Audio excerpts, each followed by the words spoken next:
Il existe dans les archives de la South Carolina Historical Society un document scellé daté de mars 1847, marqué d'un avertissement qui glace encore le sang des chercheurs qui le découvrent. Son contenu serait trop troublant pour être rendu public. Que Dieu pardonne ce que les hommes ont fait. À l'intérieur de ces pages jaunies se trouve le témoignage de 8 propriétaires de plantations ayant subi des blessures horribles et identiques sur une période de 11 ans. Chacun d'eux fut castré avec une précision chirurgicale. Chaque attaque survint dans les 24 heures suivant un acte précis, indicible. L'auteur de ces actes ne fut jamais arrêté, jamais identifié dans les archives officielles.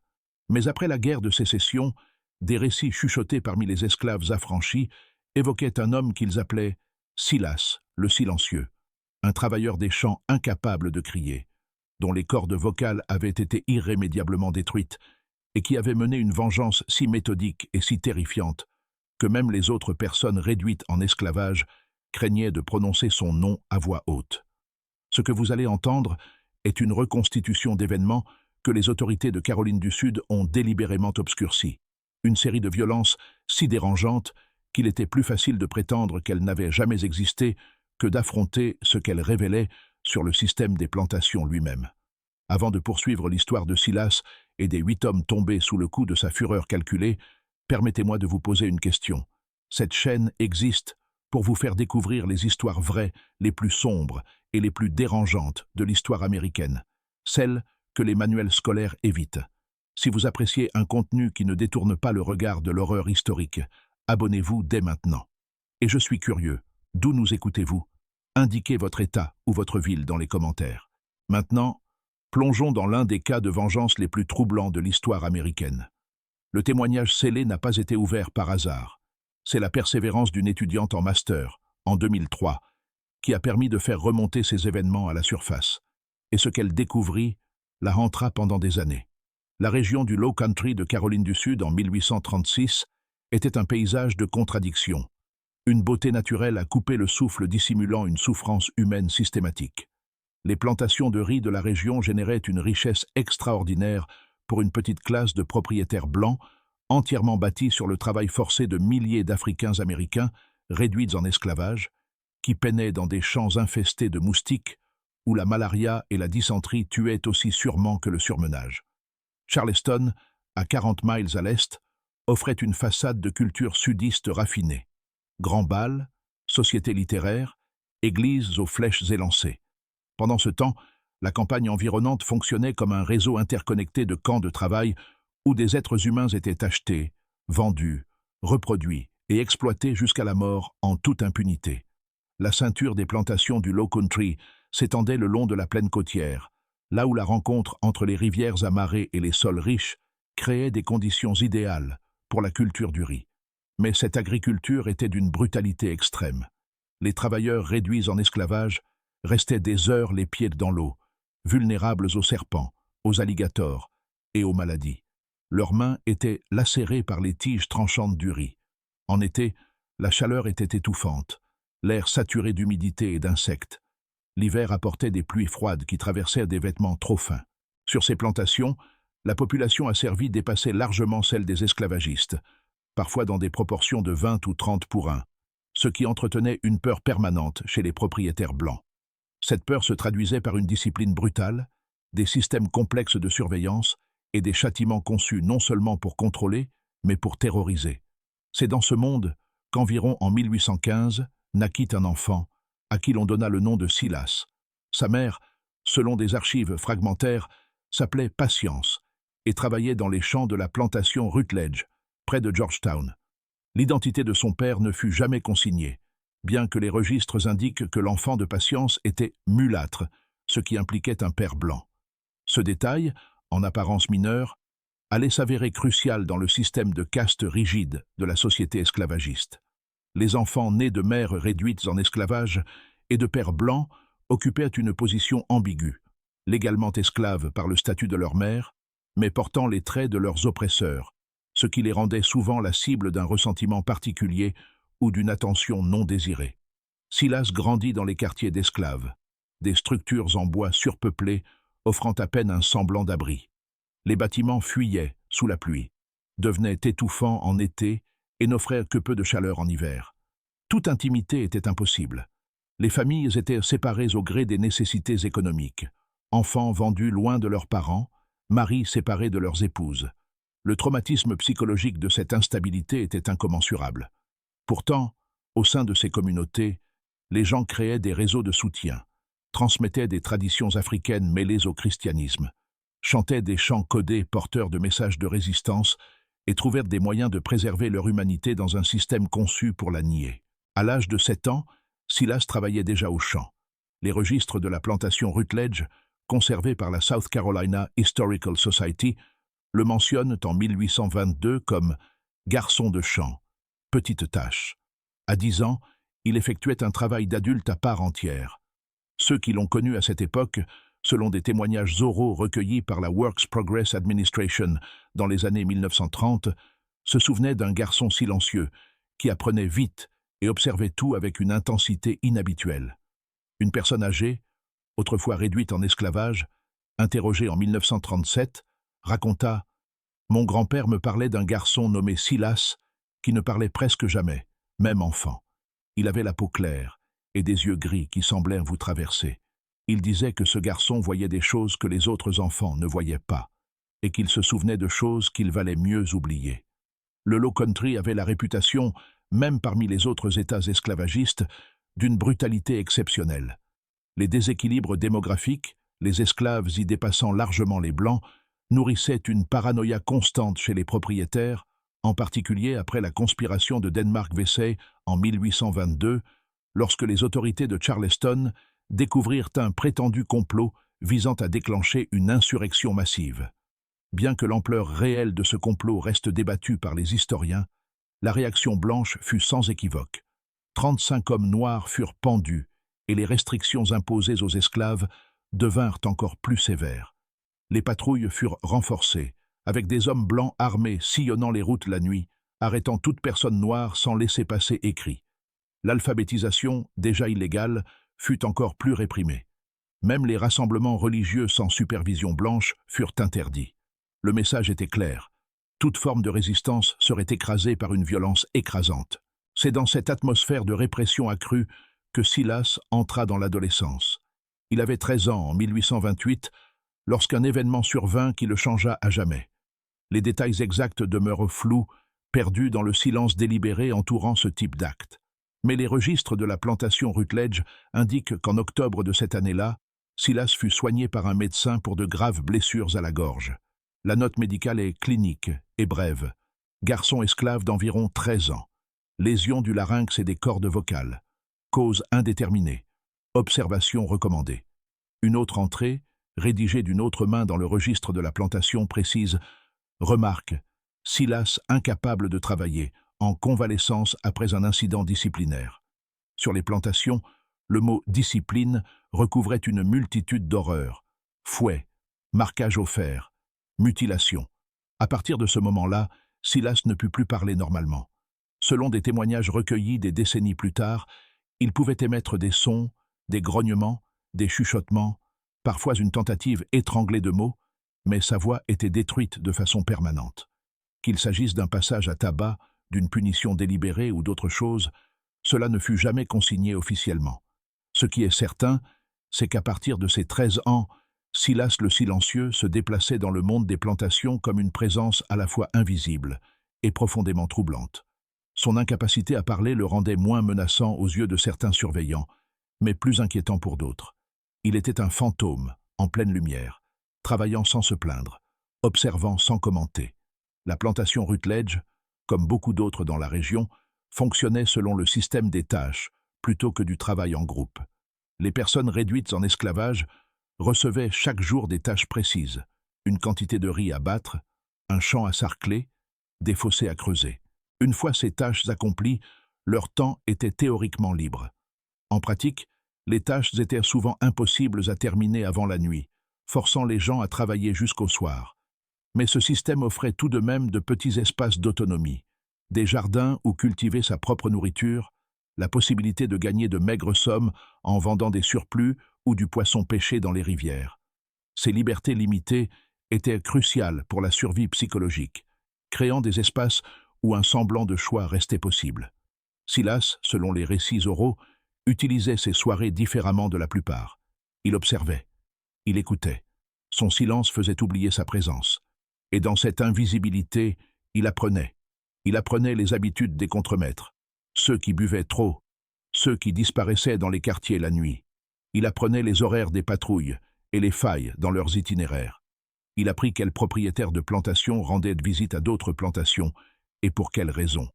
Et il apprit aussi, même si personne n'en parlait ouvertement, quels hommes parmi les maîtres considérèrent les femmes réduites en esclavage, et parfois les garçons esclaves, comme une propriété sexuelle, un droit supposément inhérent à la possession.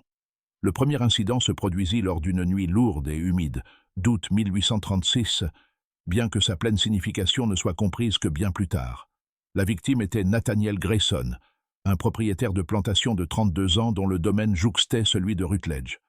Grayson fut découvert à l'aube dans sa chambre par son épouse. Conscient mais en état de choc, le sang imbibant les draps du lit.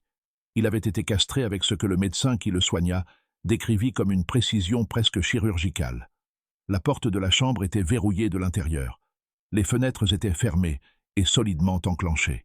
Aucun signe d'effraction, aucune trace de lutte en dehors de la blessure elle-même. Grayson, lorsqu'il fut capable de parler, déclara s'être réveillé avec une main plaquée sur sa bouche, un éclat de métal, puis une douleur si intense qu'il perdit connaissance.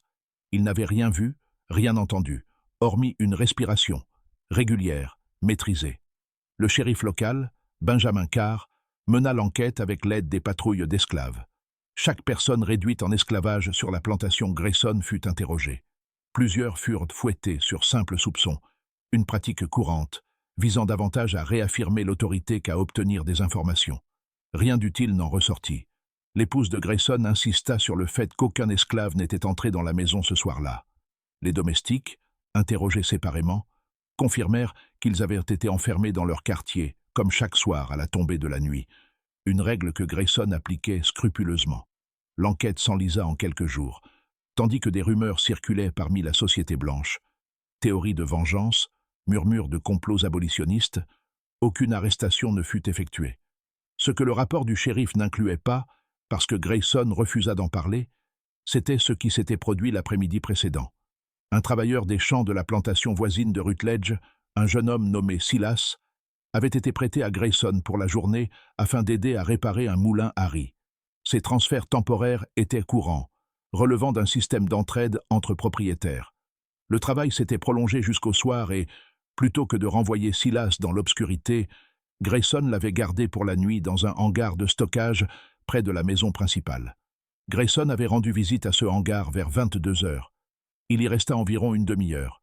Lorsqu'il en sortit, rajustant ses vêtements, Silas sortit derrière lui, avançant lentement, le visage impassible. Grayson ordonna à son contremaître de ramener Silas à la plantation Rutledge dès l'aube. Ce fut le dernier ordre cohérent qu'il donna avant l'attaque. Aucun lien ne fut établi. Grayson lui-même ne mentionna jamais la présence de Silas sur sa propriété. Le faire aurait exigé d'expliquer pourquoi il s'était rendu au hangar tard dans la nuit. Et une telle admission aurait soulevé des questions auxquelles il n'avait aucune intention de répondre. Dans la culture de l'honneur de l'élite des plantations du Sud, certaines choses étaient comprises, mais jamais reconnues. L'accès sexuel aux personnes réduites en esclavage était à la fois une pratique banale et une réalité indicible. En parler ouvertement revenait à briser les codes sociaux qui entretenaient la fiction de la respectabilité blanche. Ainsi, Grayson souffrit en silence, finissant par raconter qu'il avait été attaqué par un intrus inconnu, peut-être un esclave fugitif ayant mystérieusement pénétré dans sa chambre pourtant verrouillée. Silas retourna à la plantation Rutledge. Il travailla au champ. Il ne dit rien, car il ne pouvait rien dire. Son visage ne trahissait aucune émotion. La vie continua. 18 mois passèrent. Puis, en février 1838, un second incident survint. La victime cette fois-ci était Thomas Wainwright, propriétaire d'une plantation de taille moyenne située à une vingtaine de kilomètres au sud du domaine Rutledge. Wainwright avait 41 ans, était marié, père de 4 enfants et membre respecté de son église locale. Il fut découvert par son contremaître dans le bureau de la plantation, un petit bâtiment séparé de la maison principale, castré de la même manière précise que Grayson. La porte était verrouillée de l'intérieur. Wainwright était inconscient, victime d'une hémorragie massive et d'un choc profond.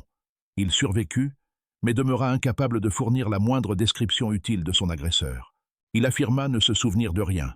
Il travaillait tard sur ses livres de comptes, puis s'était réveillé dans une douleur atroce. Le shérif enquêta à nouveau.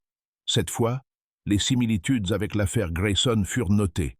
2 propriétaires de plantations, tous 2 attaqués dans des pièces verrouillées, tous 2 victimes de blessures identiques, tous 2 incapables d'identifier leur agresseur. Les hypothèses se multiplièrent. Rébellion organisée d'esclaves, campagne abolitionniste, individus perturbés nourrissant une haine envers la classe des planteurs. Une fois encore, l'enquête se concentra sur les personnes réduites en esclavage de la région, en particulier celles qui manifestaient une quelconque indépendance d'esprit ou intelligence, pouvant suggérer une capacité à commettre un tel crime. Plusieurs hommes furent arrêtés, interrogés brutalement, détenus pendant des semaines, puis relâchés faute de preuves. Et, une fois encore, un détail crucial ne fut pas consigné. 2 jours avant l'attaque, Wainwright s'était rendu à Georgetown pour affaires. Il y avait négocié la location à court terme d'un esclave qualifié en menuiserie. La plantation Rutledge, cherchant à générer des revenus supplémentaires, avait commencé à louer certains de ses travailleurs les plus qualifiés à d'autres propriétaires pour des projets temporaires. Silas, malgré son incapacité à parler, avait appris la menuiserie et était considéré comme un ouvrier compétent. Il fut envoyé sur la plantation Wainwright pour réparer plusieurs dépendances endommagées. Le travail dura 3 jours. Silas dormit dans un abri à outils verrouillé, prit ses repas apportés par la cuisinière de la plantation et travailla sans relâche de l'aube au crépuscule. Le 2e soir, Wainwright rendit visite à l'abri. Il y resta un certain temps. Lorsqu'il repartit, Silas demeura à l'intérieur.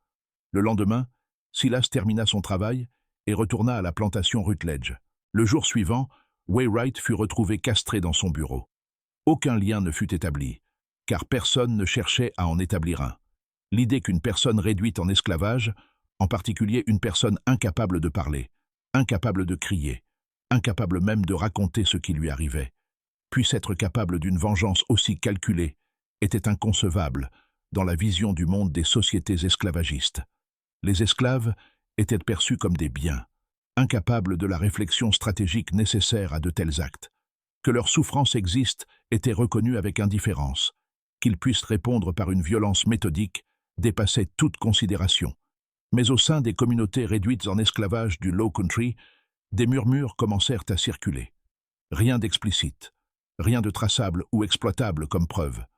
Seulement des regards entendus, des silences soigneusement gardés. Le nom de Silas apparaissait dans des contextes suggérant bien plus que ses talents de menuisier.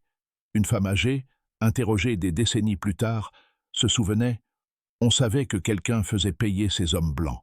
On ne savait pas exactement qui, mais on parlait d'un homme qui ne pouvait pas parler, qui se déplaçait comme une ombre. Les gens avaient peur de lui, mais pas comme on a peur du mal, plutôt comme on a peur d'une tempête. On sait qu'elle arrive, on sait qu'elle est puissante, et on essaie simplement de rester hors de son chemin. » En 1840, 4 propriétaires de plantations du Low Country de Caroline du Sud avaient subi le même sort. Chaque attaque suivait un schéma identique. Pièces verrouillées, aucune trace d'effraction, une précision chirurgicale, aucune description exploitable de l'agresseur. Les victimes, Grayson, Wainwright, puis Edmund Talbot et Henry Prescott, n'avaient en apparence rien en commun. Âges différents, plantations de tailles variées, cercles sociaux distincts.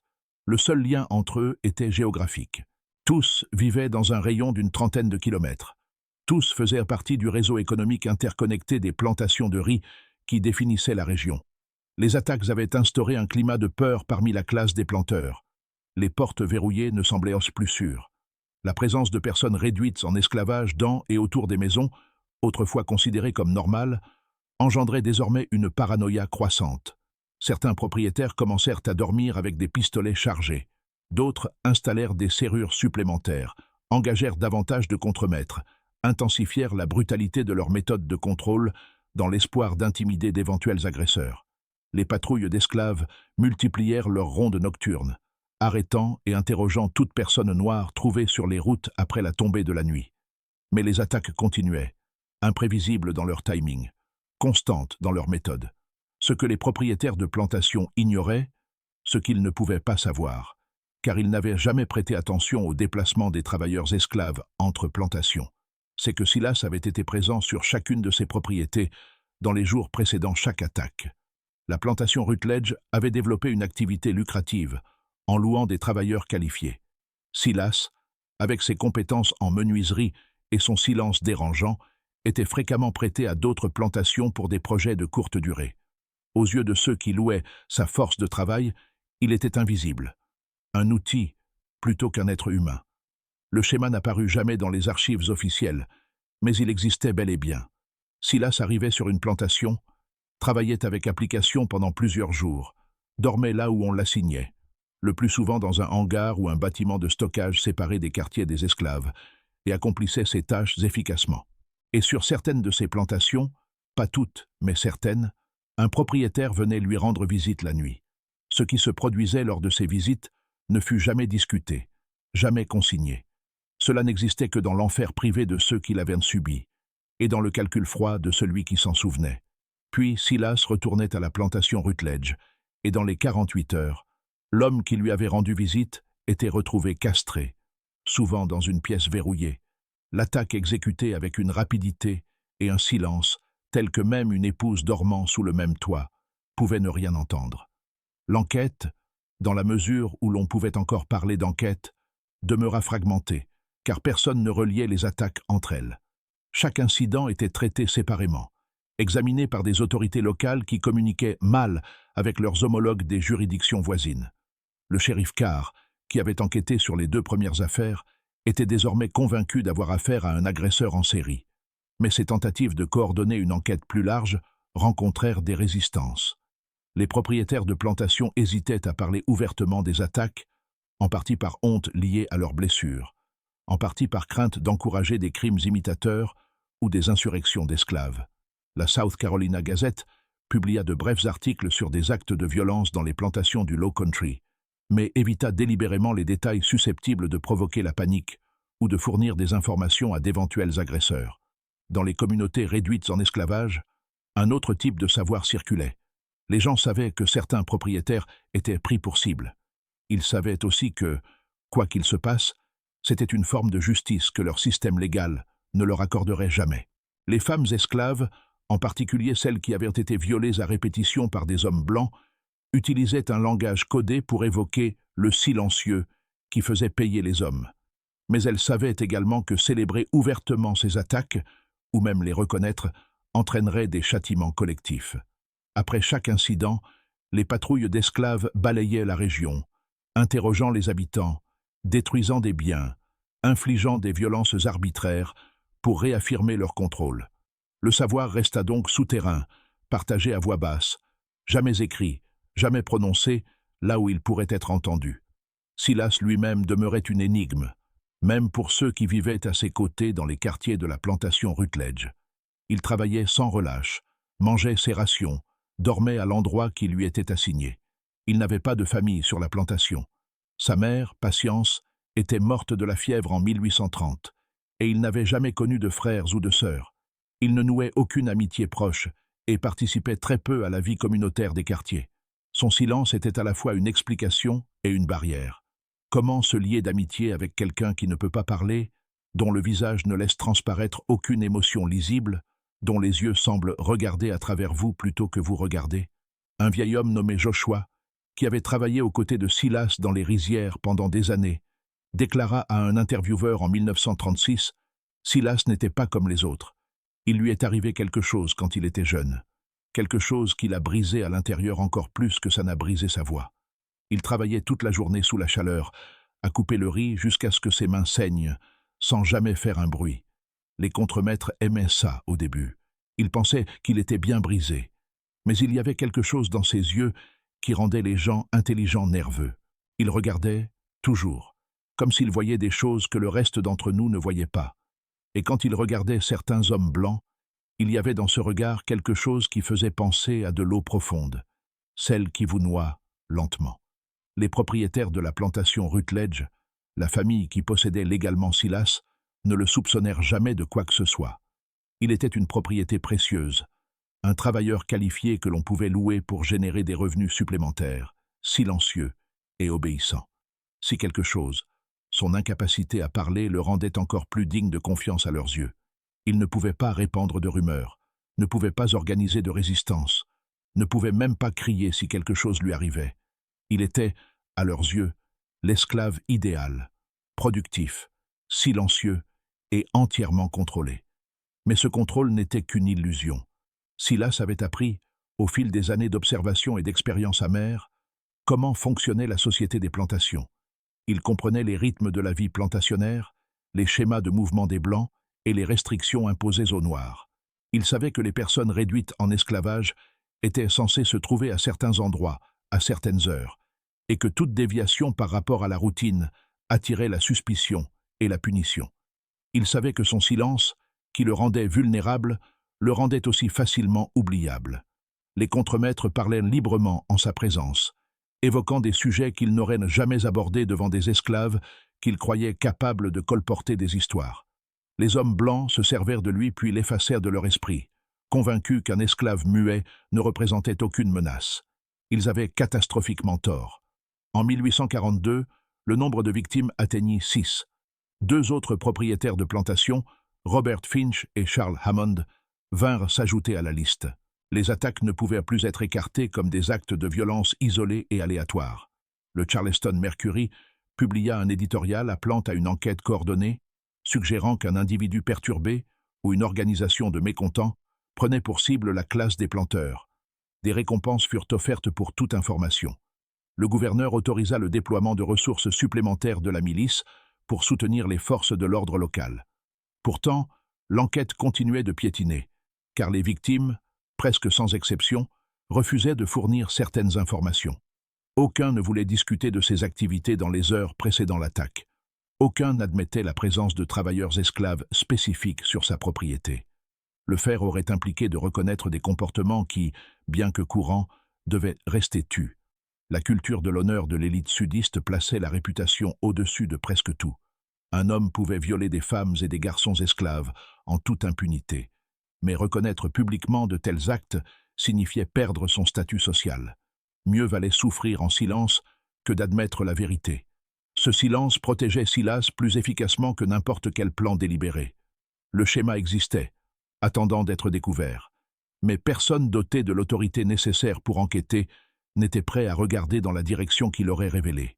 Et ainsi, les attaques continuèrent, chacune étant un acte de vengeance précis et méthodique, laissant la victime en vie mais détruite, consciente de ce qui lui avait été fait, mais incapable de nommer son agresseur. Au moment où l'enquête semblait irrémédiablement bloquée, un témoin inattendu apparut, quelqu'un qui menaçait de tout faire voler en éclats. Elle s'appelait Dinina, une servante de maison sur la plantation Hammond, et elle avait vu quelque chose la nuit où Charles Hammond fut attaqué. Quelque chose qu'elle ne put jamais oublier, malgré tous ses efforts. Dinina avait 34 ans en 1842. Elle avait passé toute sa vie en esclavage sur différentes plantations du Low Country. Elle avait été vendue 2 fois. Une première fois enfant, à la mort de son premier propriétaire, une seconde fois jeune femme, lorsqu'une plantation fit faillite. La plantation Hammond était son 3e lieu de servitude. En tant que domestique, elle occupait une position complexe dans la hiérarchie des plantations. Les esclaves de maison avaient généralement une meilleure nourriture, de meilleurs vêtements, et un travail physiquement moins éprouvant que les ouvriers des champs. Mais cette proximité avec les propriétaires blancs s'accompagnait de terreurs spécifiques. Les domestiques voyaient et entendirent des choses. Conflits conjugaux, difficultés financières, cruauté privée, qui les rendaient particulièrement vulnérables. Le savoir était dangereux pour les personnes réduites en esclavage. Être témoin de choses que l'on n'était pas censé voir pouvait vous faire vendre, battre ou tuer. La nuit de l'attaque contre Charles Hammond, Dinina dormait dans une petite pièce attenante à la cuisine, comme c'était l'usage pour la cuisinière et la principale servante de maison. Vers 2 heures du matin, elle se réveilla pour utiliser le pot de chambre et entendit quelque chose. Un son si faible qu'elle faillit se convaincre qu'elle l'avait imaginé. Un pas sur l'escalier menant au 2e étage, où se trouvaient les chambres de la famille. L'escalier était ancien, et certaines marches grincèrent de manière prévisible. Dinina connaissait ces bruits intimement. Elle montait et descendait ces marches d'innombrables fois chaque jour. Ce qu'elle entendit, c'était quelqu'un qui se déplaçait lentement, prudemment, testant chaque marche pour réduire le bruit. Elle aurait dû rester dans sa chambre. Chaque instinct de survie lui ordonnait de rester silencieuse, de ne rien voir, de ne rien savoir. Mais la curiosité, ou peut-être une intuition plus profonde, l'attira vers l'embrasure de la porte. La maison était plongée dans l'obscurité, à l'exception d'une seule bougie qu'elle alluma en protégeant la flamme de sa main. Elle s'avança jusqu'à pouvoir voir l'escalier. Une silhouette se tenait en haut, à peine visible dans la pénombre. La forme était masculine, mince, se déplaçant avec une prudence calculée vers la chambre de Hammond. Pendant un instant, le cœur de Dinina se figea, croyant assister à un meurtre. Puis la silhouette se tourna légèrement, et la lumière de la bougie effleura son visage pendant une fraction de seconde. Elle le reconnut. C'était Silas, le charpentier de la plantation Rutledge, qui travaillait sur la propriété depuis 3 jours, réparant les garde-corps de la galerie et plusieurs encadrements de fenêtres. Chaque nuit, on l'avait enfermé dans l'abri à outils. Du moins, c'est ce que tout le monde croyait. Manifestement, il avait trouvé un moyen de sortir. Tandis que Dinina observait, figée dans l'embrasure de sa porte, Silas atteignit la porte de la chambre de Hammond. Elle s'attendait à ce qu'elle soit verrouillée. Hammond la fermait chaque nuit à clé, paranoïaque depuis les récentes attaques contre les propriétaires. Pourtant, la porte s'ouvrit sans un bruit. Silas se glissa à l'intérieur. La porte se referma. Dinina resta immobile, paralysée par l'indécision. Elle aurait dû réveiller quelqu'un, donner l'alerte, mais quelque chose l'en empêcha. Peut-être était-ce le souvenir des visites de Hammond dans les quartiers des esclaves, la manière dont il choisissait les femmes avec l'autorité désinvolte de quelqu'un sélectionnant des fruits au marché. Peut-être était-ce la conscience que, quoi qu'il soit sur le point de se produire, elle ne voulait y prendre aucune part. Peut-être était-ce la reconnaissance que l'homme silencieux qui venait d'entrer dans cette chambre accomplissait une forme de justice que le système légal ne fournirait jamais. Elle retourna dans sa chambre. Elle resta éveillée, à l'écoute. La maison demeura silencieuse. Aucun cri, aucune lutte, aucun bruit de violence, seulement le silence, profond et total. Lorsque les gémissements agonisés de Hammond commencèrent juste avant l'aube, Dina était déjà dans la cuisine, en train d'allumer le feu et de préparer le petit déjeuner. Elle était là lorsque l'épouse de Hammond se mit à hurler, lorsque le médecin fut appelé, lorsque le chaos se répandit dans toute la maison, et lorsque le shérif arriva pour interroger tout le monde. Dina ne dit rien de ce qu'elle avait vu, rien de la silhouette dans l'escalier, rien de Silas entrant dans une chambre verrouillée. Mais le silence a tendance à pourrir, surtout lorsqu'il est porteur d'un savoir capable de sauver des vies, ou de les condamner. Dinina porta ce qu'elle savait durant le reste de l'année 1842 et tout au long de 1843, observant Silas, lorsqu'il revenait occasionnellement travailler sur la plantation Hammond, le regardant avec un mélange de peur et de quelque chose qui s'approchait de l'admiration. Il ne lui adressa jamais plus qu'un bref regard, mais elle était certaine qu'il savait qu'elle l'avait vu. Ils existaient dans un état de silence mutuel, chacun détenant une connaissance capable de détruire l'autre. La 7e attaque eut lieu en novembre 1843. La victime était Daniel Merrick, un propriétaire de plantation particulièrement brutal, dont la cruauté était notoire même selon les standards de la région. Merrick possédait une vaste plantation près de la rivière Waccamaw. Plus de 40 esclaves travaillaient dans ses rizières, générant des profits substantiels. Il était connu pour ses punitions créatives, vis à pouce, piloris, fouets administrés avec sauvagerie pour des infractions mineures. Il était également connu pour ses appétits, qui s'étendaient aux femmes esclaves comme aux jeunes hommes. La communauté asservie de sa plantation vivait dans une terreur constante. Silas avait été envoyé sur la plantation de Merrick au début du mois de novembre, afin de construire un nouveau bâtiment de stockage pour le matériel de récolte du riz. Le projet nécessitait 10 jours de travail. Silas dormait dans un grenier à maïs verrouillé, prenait ses repas à l'écart des autres esclaves et travaillait avec une efficacité mécanique. La 3e nuit de son séjour, Merrick rendit visite au grenier. Ce qui se produisit durant cette visite ne fut connu que de 2 personnes. Mais 9 jours plus tard, lorsque Silas eut terminé son travail et fut retourné à la plantation Rutledge, Merrick fut retrouvé par son contremaître dans le bureau de la plantation, castré avec la précision désormais familière. À ce stade, 7 propriétaires de plantation avaient été attaqués. Le schéma aurait dû être évident, mais il resta dissimulé parce que les informations nécessaires étaient fragmentées entre différentes plantations, différentes juridictions, différents cercles sociaux qui communiquaient mal entre eux.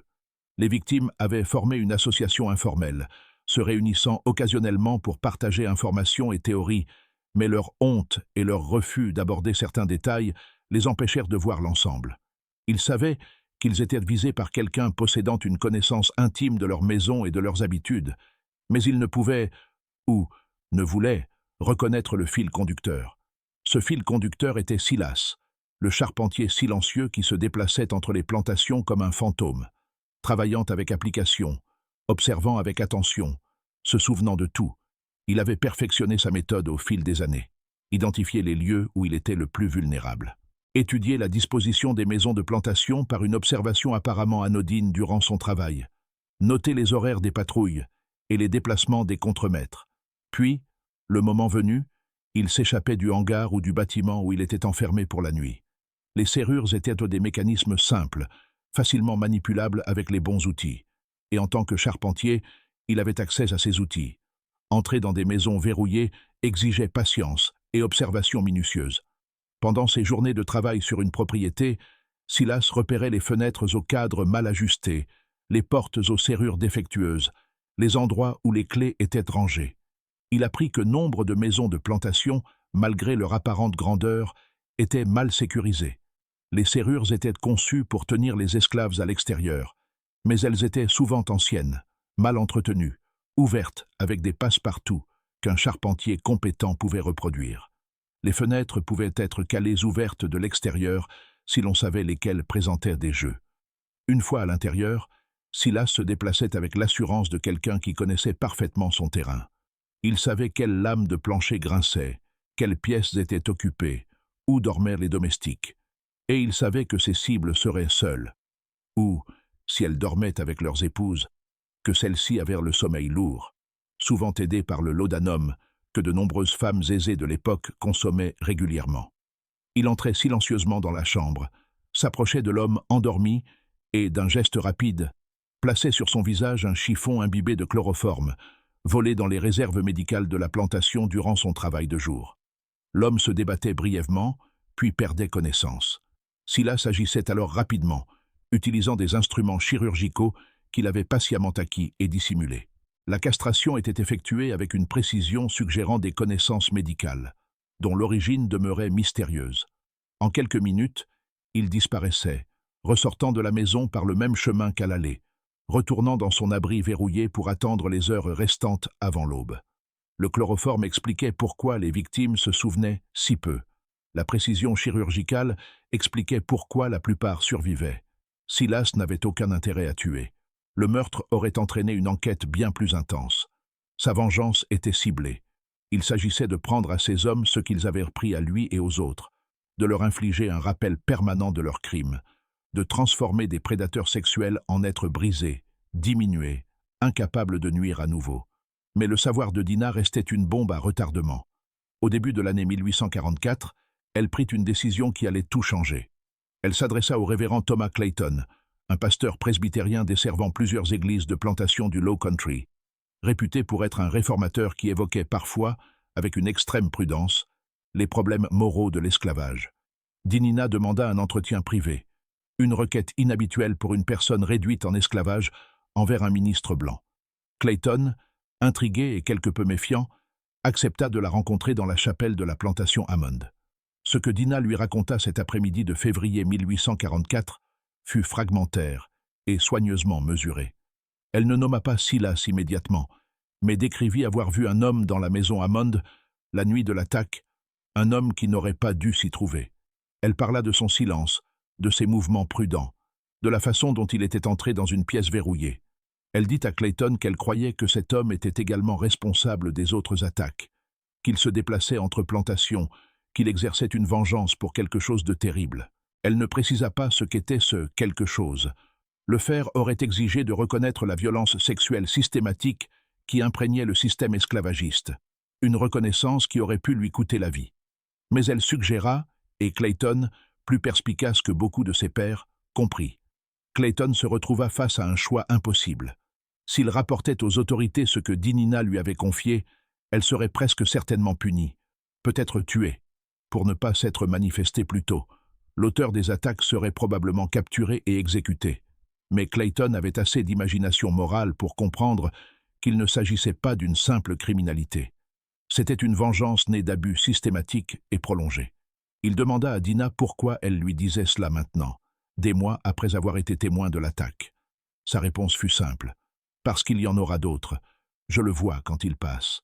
Et peut-être que si quelqu'un sait, si quelqu'un comprend ce qui se passe vraiment, alors quelque chose peut changer. » Clayton prit une décision qui défiait toutes les conventions sociales de son époque et de son milieu. Il ne dit rien aux autorités. À la place, il entreprit sa propre enquête discrète, voyageant de plantation en plantation, parlant aux personnes réduites en esclavage sous couvert de ministères religieux, recueillant des récits qui confirmaient ce que Dina avait suggéré. Il apprit l'existence d'un charpentier muet nommé Silas. Il entendit parler de propriétaires visitant des hangars verrouillés la nuit. Il découvrit un schéma d'horreur que l'establishment blanc refusait de reconnaître, car l'admettre aurait exigé d'affronter la pourriture morale la plus profonde du système esclavagiste. Ce que Clayton n'avait pas anticipé, c'est que son enquête attirerait l'attention. Dans une société fondée sur la surveillance et le contrôle, un ministre blanc posant des questions précises sur les propriétaires de plantations et leur comportement privé déclenchait inévitablement des alarmes. À l'été 1844, Clayton fut convoqué devant un comité de citoyens préoccupés à Georgetown. Il fut interrogé sur ses activités et averti que son ingérence dans la discipline des plantations était malvenue. On lui fit comprendre, en des termes ne laissant aucune place au doute, que la poursuite de son ministère dans le Low Country dépendait entièrement de sa discrétion et de sa volonté de soutenir, et non de remettre en question, l'ordre social établi. Un membre du comité, un propriétaire de plantation influent nommé Augustine Sheffield, fut particulièrement direct. « Nous comprenons que vous posez des questions qui ne relèvent en rien du bien-être spirituel de quiconque, révérend. Des questions qui suggèrent que vous avez oublié votre place et votre rôle ici. Cela peut être corrigé, ou cela peut s'arrêter. Le choix vous appartient. » Clayton comprit la menace. Il cessa son enquête, ou du moins en donna l'apparence, mais conserva des journaux privés extrêmement détaillés, consignant tout ce qu'il avait appris dans une forme de sténographie personnelle, qu'il croyait suffisante pour protéger ses informations, si ces papiers venaient à être saisis. Ces journaux, découverts lors d'une vente successorale à Charleston en 1988, constituent le témoignage contemporain le plus complet de ce qui se déroulait réellement dans le Low Country entre 1836 et 1847. Dans une entrée datée d'août 1844, Clayton écrivait « J'ai appris l'identité de l'homme qu'ils cherchent, bien qu'ils ignorent qui ils cherchent réellement. Il se nomme Silas, propriété du domaine Rutledge, charpentier compétent, incapable de parler. J'ai appris pourquoi il ne peut parler. Conséquence de violences infligées lorsqu'il avait 13 ans, dont la nature est telle que je ne parviens pas à l'écrire, même dans ce registre privé. J'ai appris ce qui lui a été fait depuis, à maintes reprises, par des hommes qui ont vu dans son silence une invitation plutôt qu'une blessure. Et j'ai appris ce qu'il a fait en réponse. Que Dieu me pardonne. Je ne peux le condamner. La loi le pendrait sans hésitation. Mais quelle loi le protège? Quelle justice existe pour quelqu'un comme lui? Je suis censé prêcher le pardon et la rédemption. Et pourtant, je me surprends à espérer qu'il ne soit jamais pris. Que sa terrible justice continue jusqu'à ce que chaque homme qui l'a violé paie intégralement. Pendant ce temps, Silas poursuivait son travail, ignorant que quelqu'un avait commencé à reconstituer le schéma. La plantation Rutledge continuait de tirer profit de la location de son charpentier qualifié, et Silas continuait de se déplacer de propriété en propriété, une présence silencieuse que la société blanche avait appris à ignorer complètement. Mais quelque chose changeait en lui. Selon ceux qui l'observaient durant ces années, des personnes anciennement réduites en esclavage interrogées dans les années 1930 parlèrent d'un homme qui semblait disparaître lentement, tout en restant physiquement présent. Il maigrissait, se souvenait une femme, comme s'il se consumait de l'intérieur. Ses yeux devenaient plus sombres, plus profonds. On le regardait, et on avait l'impression de regarder dans un puits sans fond. Certains commencèrent à l'éviter, non parce qu'ils pensaient qu'il leur ferait du mal, mais parce qu'être près de lui donnait l'impression d'être auprès de quelque chose qui était déjà mort, et qui avait simplement oublié de s'arrêter de bouger. La 8e et dernière attaque eut lieu en mars 1847, et elle se révéla différente de toutes les autres d'une manière qui força enfin la vérité à émerger. La cible était Jonathan Caldwell, un propriétaire de plantation de 47 ans dont le domaine s'étendait le long de la rivière Black, l'une des régions rizicoles les plus lucratives de Caroline du Sud. Caldwell était riche, même selon les standards des planteurs, possédant plus de 60 personnes réduites en esclavage et de vastes terres. Il était également membre de l'Assemblée législative de l'État, une position qui lui conférait une influence politique et une protection considérable. Contrairement aux victimes précédentes, réticentes à parler publiquement de leurs agressions, Caldwell était connu pour son arrogance et sa conviction que ses relations politiques le rendaient intouchable. Au début de mars 1847, il conclut un contrat avec la plantation Rutledge pour emprunter Silas pendant un mois, afin de construire une nouvelle maison de contremaître et de rénover plusieurs quartiers d'esclaves tombés en ruine. C'était un projet ambitieux, nécessitant que Silas travaille sur la plantation Caldwell plus longtemps que lors de toute mission précédente. Le gestionnaire du domaine Rutledge, satisfait des frais de location élevés proposés par Caldwell, accepta immédiatement.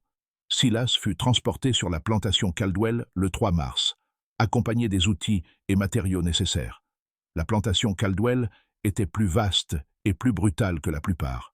Le contremaître, un homme nommé Horus Strickland, était tristement célèbre pour sa violence. Il portait un fouet en permanence et s'en servait librement. La population asservie vivait dans une peur constante, travaillait jusqu'à l'épuisement et subissait des punitions pour des fautes réelles ou imaginaires. Plusieurs personnes étaient mortes dans les champs ces dernières années, victimes du surmenage et de blessures non soignées. L'atmosphère était oppressante, lourde d'un désespoir né de la certitude qu'aucun soulagement, aucune échappatoire n'était possible.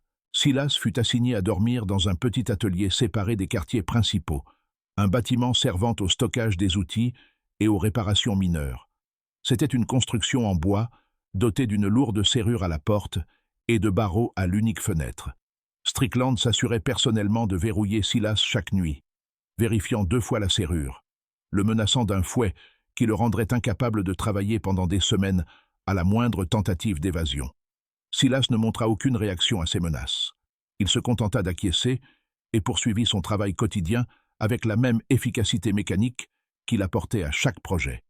Mais Caldwell avait remarqué Silas presque immédiatement, et son attention avait une qualité que quiconque connaissait la dynamique des plantations aurait reconnue. Le 2e soir du séjour de Silas, Caldwell rendit visite à l'atelier après la tombée de la nuit. Il y resta plus d'1 heure. Lorsqu'il repartit, ses vêtements étaient en désordre, son visage rougi. Silas demeura à l'intérieur, immobile près de l'établi, le visage illisible dans la faible lumière d'une seule bougie. Le schéma se répéta au fil des semaines suivantes.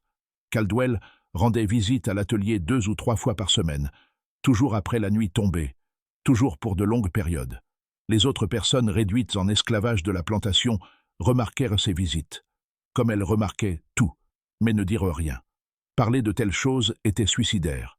Strickland, le contremaître, le remarqua lui aussi, mais sa réaction fut de s'assurer que Silas restait solidement enfermé, non pour le protéger, mais pour préserver la discrétion de Caldwell et s'assurer que cette propriété louée et précieuse ne s'échappe pas avant d'avoir achevé le travail payé. Ce qu'aucun d'eux ne savait, c'est que Silas préparait quelque chose de différent.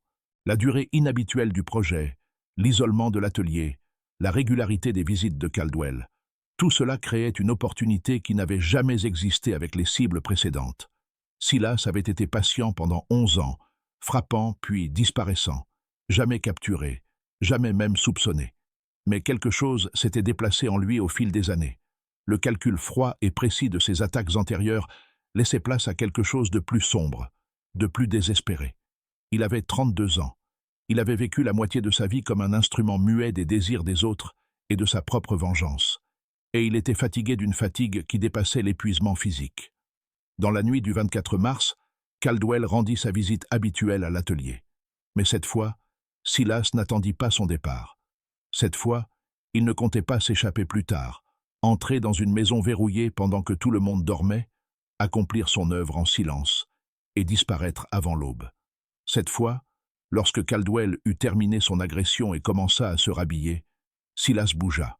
L'attaque fut rapide et brutale. Silas avait dissimulé un marteau de charpentier sous sa paillasse et l'utilisa pour frapper Caldwell à l'arrière de la tête, assez fort pour l'étourdir, mais pas pour le tuer. Caldwell s'effondra, conscient mais désorienté, incapable de crier.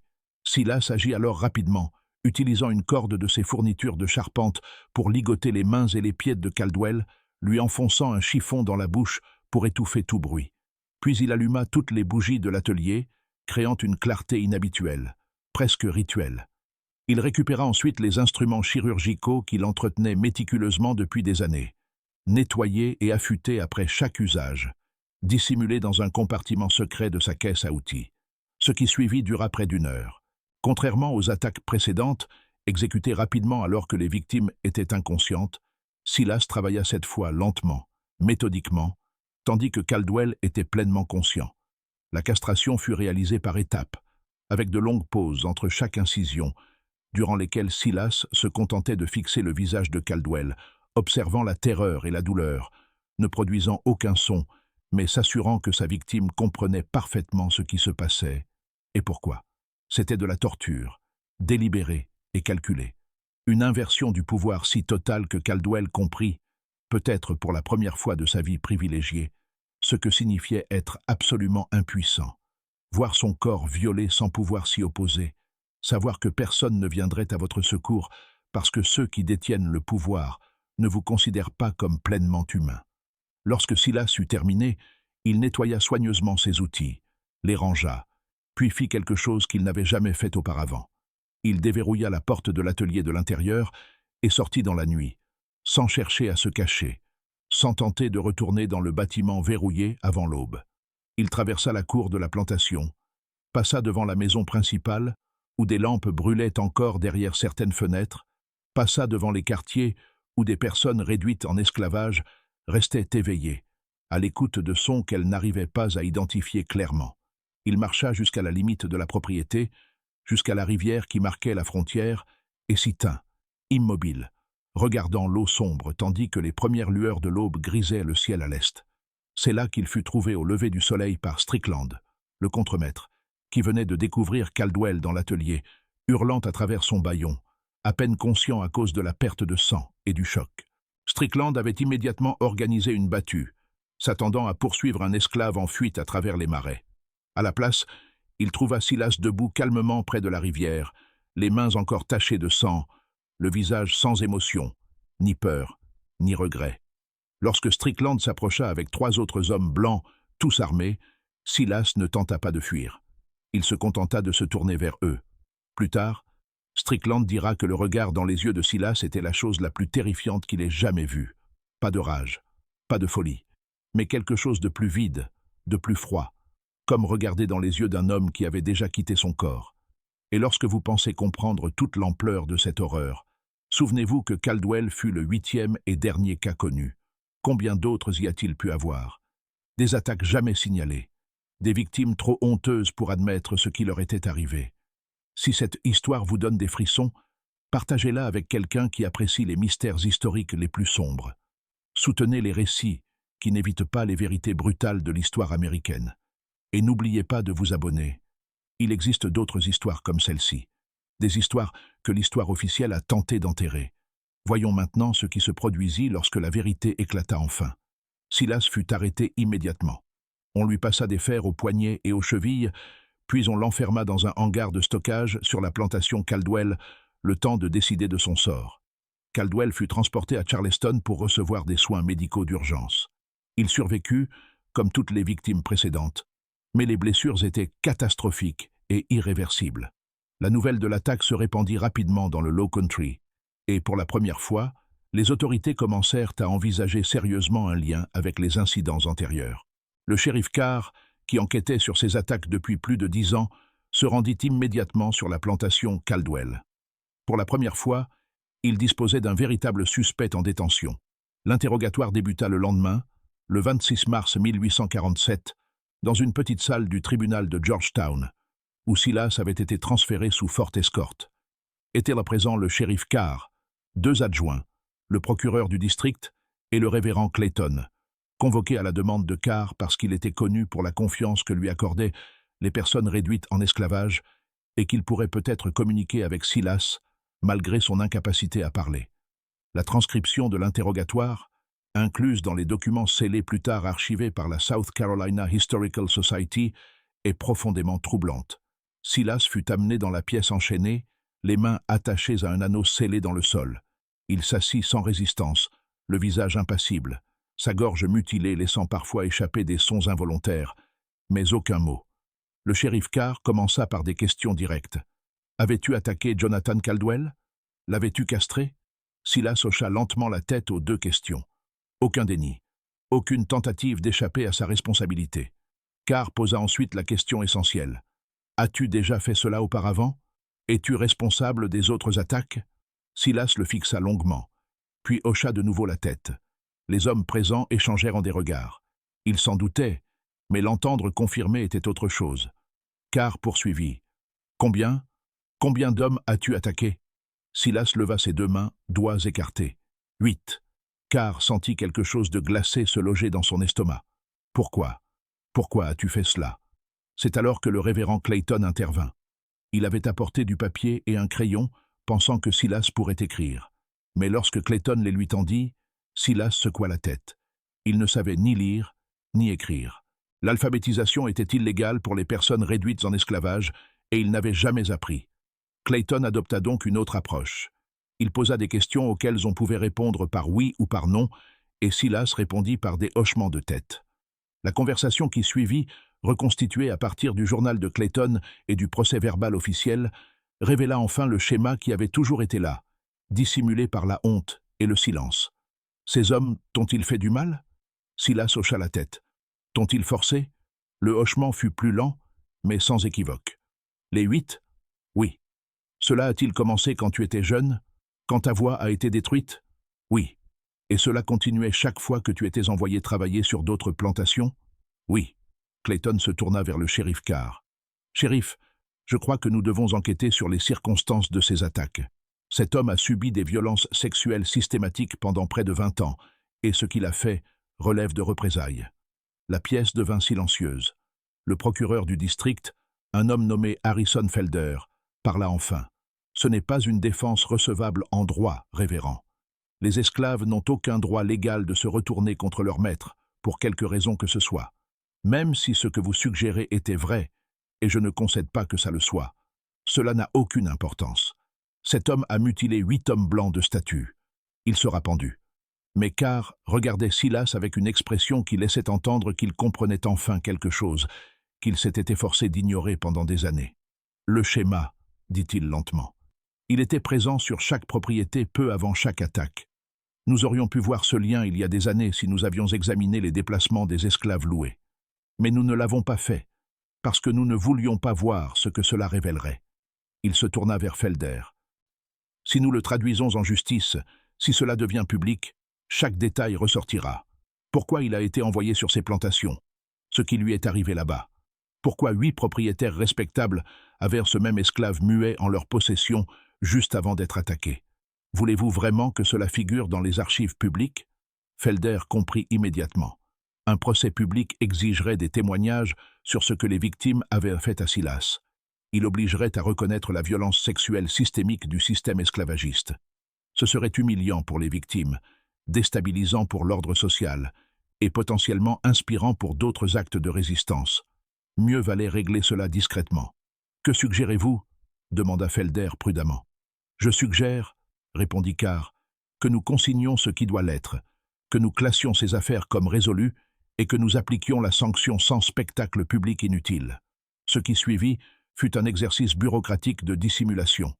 Le dossier officiel indiquerait que Silas, propriété de la plantation Rutledge, avait avoué 8 agressions contre des propriétaires entre 1836 et 1847. Le mobile serait noté comme inconnu ou comme une disposition rebelle générale. Les détails précis, ce qui avait été fait à Silas, ce qui avait motivé ces actes, ne figureraient dans aucun document officiel. Les victimes ne seraient pas contraintes de témoigner sur leurs activités privées. Le schéma serait mentionné, mais jamais expliqué. Silas serait exécuté discrètement, sans annonce publique, afin d'éviter d'en faire un martyr ou d'inspirer des imitateurs. Mais le révérend Clayton refusa de s'en tenir là. Dans les jours séparant l'interrogatoire de Silas de son exécution prévue, Clayton lui rendit visite à 2 reprises dans sa cellule, apportant du papier et un crayon, même si Silas ne savait pas écrire, s'asseyant avec lui en silence, tentant d'offrir un semblant de réconfort spirituel à un homme ayant vécu des horreurs que Clayton pouvait à peine concevoir.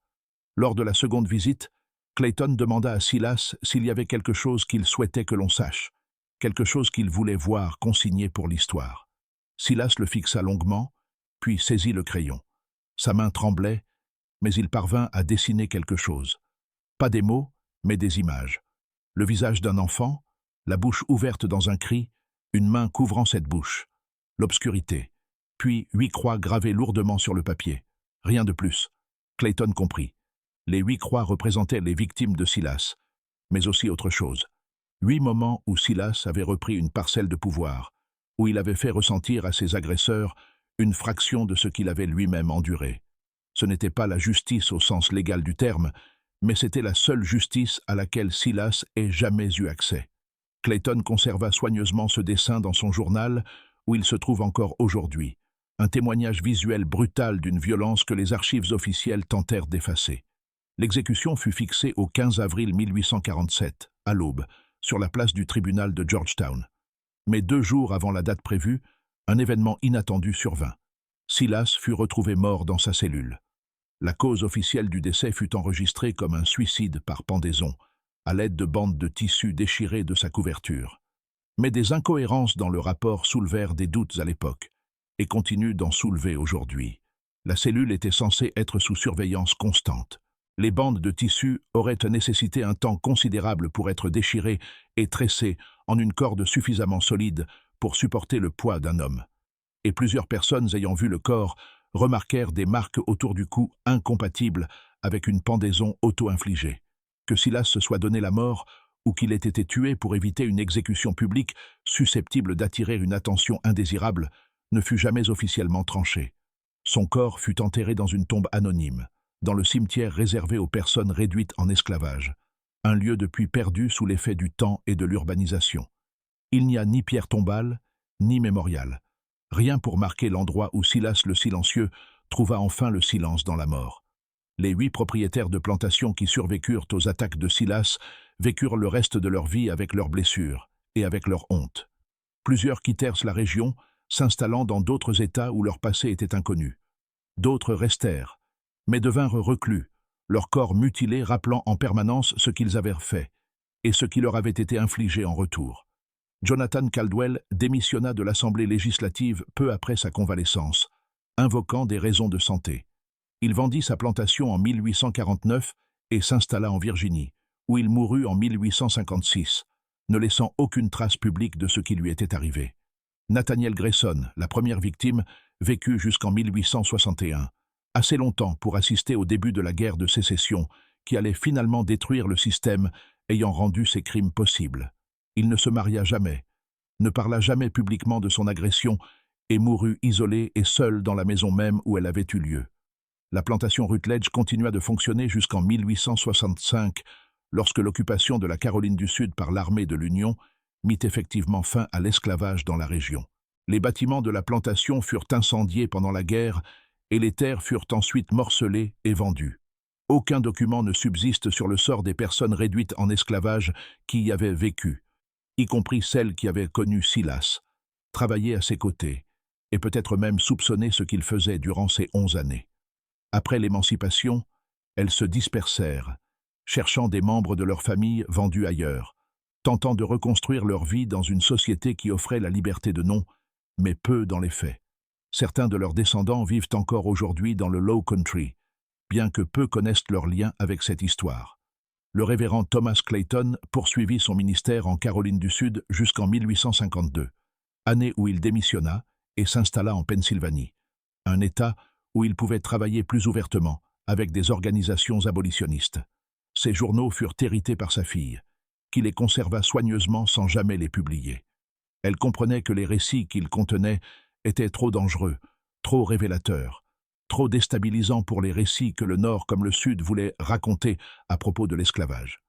Ces journaux passèrent entre les mains de plusieurs générations de descendants de Clayton avant d'être finalement donnés à une société historique où ils restèrent largement inexplorés jusqu'à la fin du XXe siècle. Le document scellé contenant le compte-rendu officiel des crimes de Silas et de son exécution fut déposé dans les archives de la South Carolina Historical Society en 1847, avec instruction de ne pas l'ouvrir sans autorisation spéciale. Cette restriction resta en vigueur pendant plus de 150 ans. Lorsqu'une étudiante en master nommée Michelle Torres obtint enfin l'accès à ce document en 2003, dans le cadre de sa thèse sur la violence dans les plantations, elle découvrit non seulement l'histoire de Silas, mais aussi des dizaines d'autres cas, des exemples documentés de résistance de personnes réduites en esclavage, allant du sabotage discret à la violence ouverte, tous délibérément dissimulés dans les archives officielles afin d'éviter de reconnaître que les esclaves possédaient une capacité d'action, une intelligence et une aptitude à la résistance stratégique. La thèse de Torres, publiée en 2006, ramena l'histoire de Silas dans l'espace public pour la première fois depuis plus d'un siècle. La réaction du monde académique fut partagée.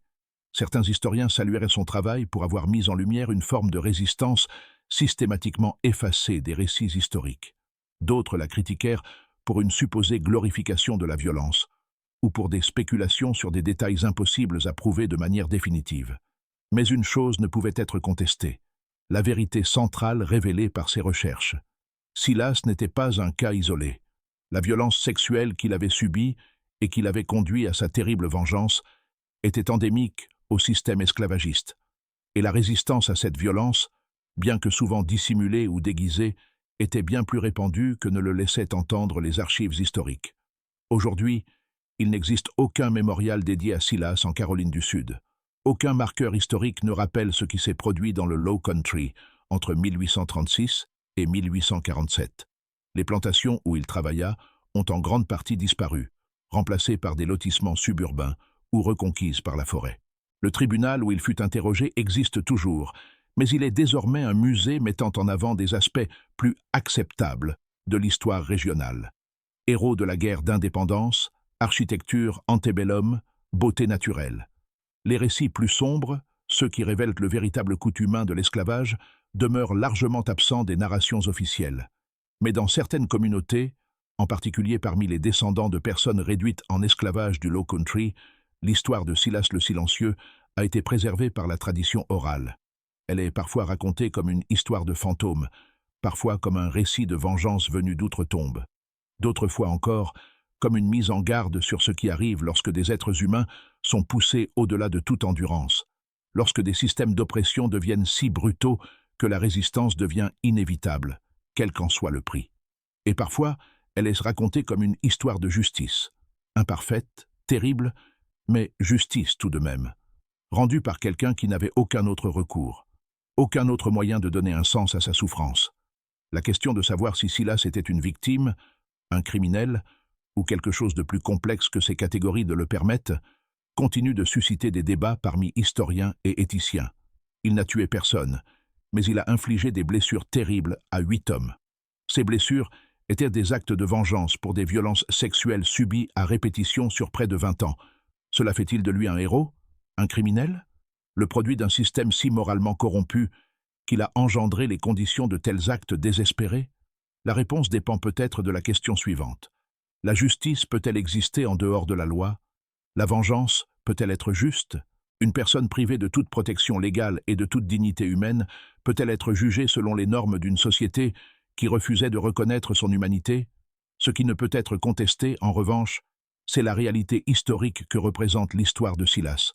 Il était un individu, mais son expérience fut partagée par des milliers d'autres, jamais nommés, jamais mémorisés, dont la résistance, qu'elle prenne la forme de la violence, de la fuite, du sabotage ou de la simple survie, a été systématiquement effacée des récits que nous faisons de l'histoire américaine. Chaque plantation avait ses secrets, ses violences dissimulées, ses histoires enfouies. Silas est exceptionnel uniquement parce que son histoire a fini par émerger, préservée dans des documents scellés et des journaux privés par des personnes qui comprenaient que la vérité, aussi terrible soit-elle, méritait d'être conservée. Alors, que pensez-vous de cette histoire? Silas était-il justifié dans ses actes? Existait-il pour lui une autre forme de justice? Laissez un commentaire pour partager votre point de vue. Ces conversations historiques sont essentielles, car elles nous obligent à affronter des vérités inconfortables sur notre passé. Si cette histoire vous a marqué et que vous souhaitez explorer davantage les zones les plus sombres de l'histoire américaine, assurez-vous d'être abonné à cette chaîne et d'activer les notifications. Partagez ce récit avec quelqu'un qui apprécie une histoire qui ne détourne pas le regard des vérités les plus difficiles. Et souvenez-vous, ce ne sont pas seulement des histoires du passé, ce sont les fondations du présent, des schémas qui résonnent à travers les générations. Les comprendre est la première étape pour s'assurer qu'ils ne se répètent jamais. À la prochaine.